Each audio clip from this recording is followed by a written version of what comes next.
Bon, alors ça, c'est le reproche classique, t'es pas généreux parce que tu colles pas d'originaux, il faut coller des originaux, blablabla. Bon, c'est vraiment un discours qui m'emmerde. Pour moi, il y a une cohérence dans ce que j'ai fait.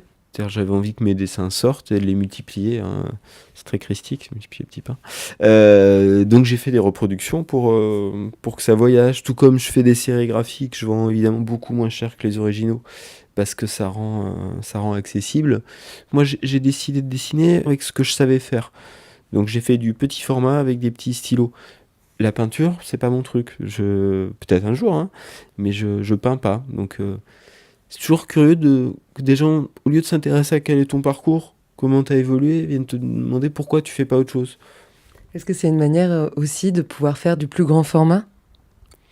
Ouais, ouais, complètement. Il y a une magie de l'agrandissement. Ouais, ouais, complètement.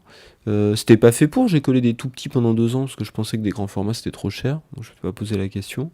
Mais il y a une magie de l'agrandissement. Quand je fais des interventions, j'ai fait des interventions avec des enfants en école et ailleurs où ils ont fait selon ma technique. Donc ils ont dessiné petit en essayant de leur prendre la tête pour qu'ils s'introduisent du graphisme, que ce soit des dessins fouillés, qu'il y ait vraiment de la matière, que les dessins soient assez riches.